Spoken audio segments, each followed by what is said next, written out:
সুপর্ণা আজকে আরেকটা রেসিপি নিয়ে চলে এলাম। তো আজকে আমি আপনাদেরকে বানিয়ে দেখাবো একটা স্ন্যাক্স।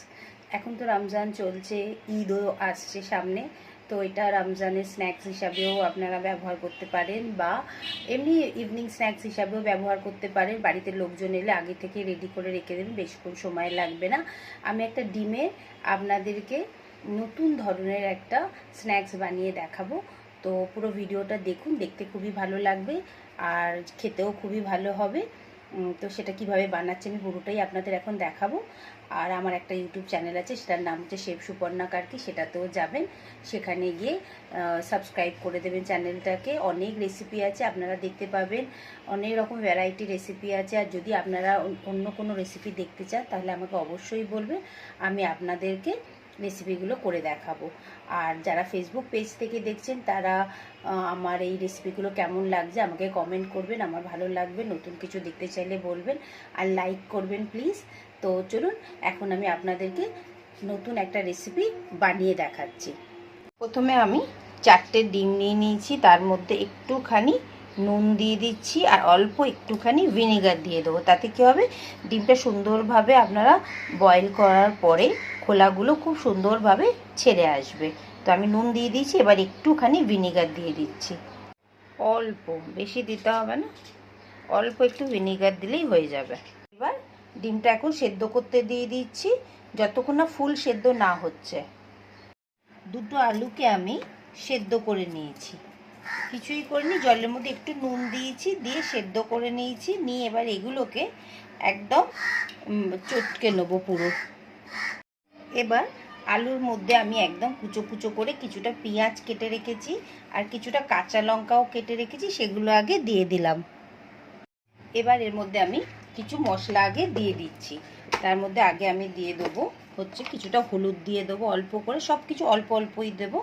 আচ্ছা, অল্প একটুখানি লাল লঙ্কা দিলাম, একটুখানি কাশ্মীরি লঙ্কা দিচ্ছি, গরম মশলা দিয়ে দিলাম কিছুটা, আর চাট মশলা 1 চামচ মতো দিয়ে দিলাম, আর পরিমাণ মতো একটু নুন দিয়ে দিলাম। দিয়ে এবার প্রত্যেকটা উপকরণকে ভালো করে আমরা আগে মিক্স করে নিচ্ছি।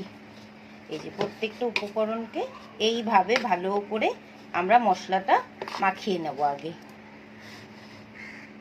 সবার লাস্টে কিছুটা ধনেপাতাও আমরা দিয়ে পুরোটাকে আরেকবার মেখে নিচ্ছি। ডিমগুলোকে সেদ্ধ করে রেখেছিলাম, সেগুলোকে আমি মাঝখান দিয়ে আগে কেটে নিলাম, আর আমি অল্প একটুখানি চিজ গ্রেট করেও নিয়ে নিয়েছি। এবার চলুন আমরা ডিমের ভেতরে যে স্টাফিংটা দেবো সেটা আগে রেডি করে নিই। প্রথমে আগে আমরা এই যে আলু যেটা মেখেছিলাম সেটা আগে হাতের মধ্যে কিছুটা আলু নিয়ে নিলাম। আগে একটু তেল দিয়ে নেবেন, হ্যাঁ, হাতের মধ্যে দিয়ে জিনিসটাকে একটু ফ্ল্যাট করে দেবেন। দেওয়ার পরে আমরা এই যেরকম একটা ডিম নিলাম, নেওয়ার পরে ওপর দিয়ে কিছুটা চিজ এইভাবে দিয়ে দেবো। আর যদি চিজটা না দিতে চান তাহলে ওটাকে স্কিপ করে দিতে পারেন, কোনো অসুবিধা নেই। এবার আবার আরেকটু আলু নেব, এই নিয়ে এর ওপরটা দিয়ে এরকমভাবে চেপে দেবো, দিয়ে জিনিসটাকে আস্তে আস্তে এইভাবে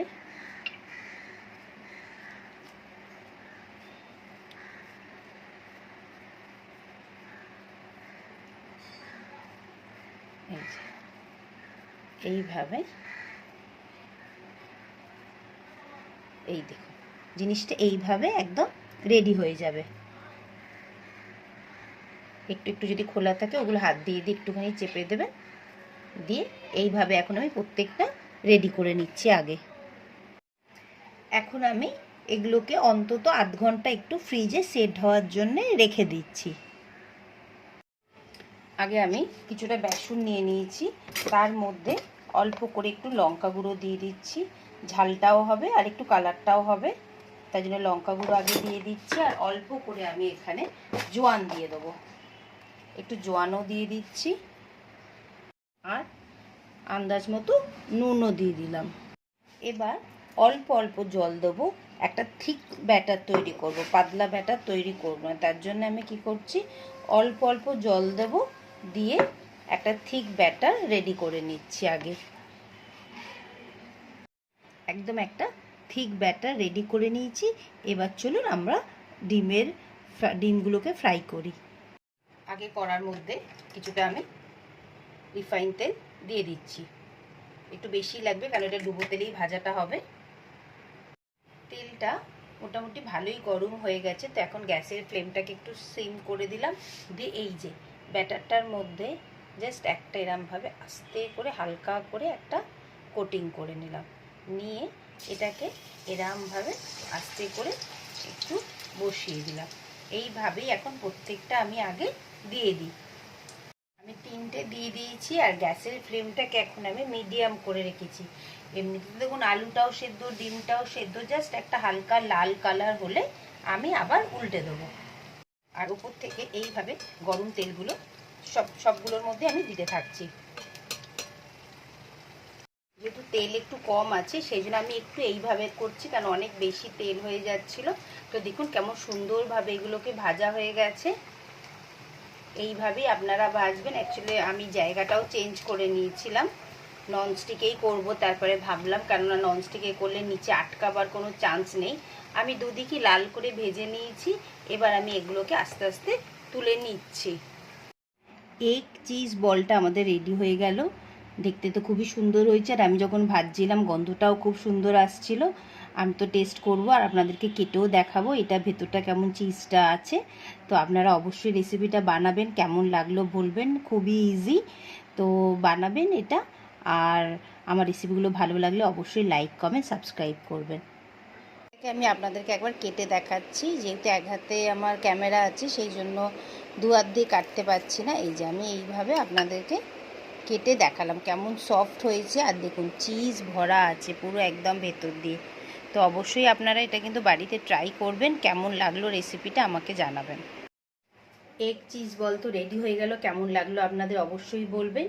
আর আমার চ্যানেলটাকে সাবস্ক্রাইব করবেন, ইউটিউব চ্যানেলটাতে যাবেন শেফ সুপর্ণা কার্কি, সেখানে গিয়ে আপনারা সাবস্ক্রাইব করবেন, কমেন্ট করবেন। আর যারা ফেসবুক পেজ থেকে দেখছেন তারা চ্যানেলটাকে লাইক করবেন, যাতে রান্নাগুলোকে একটু শেয়ার করে দেবেন, যাতে আরও অন্য লোকেরাও রান্নাগুলো দেখুক। তো কেমন লাগলো রেসিপিটা অবশ্যই বলবেন। আবার আর একটা নতুন রেসিপি নিয়ে খুব তাড়াতাড়ি আসবো।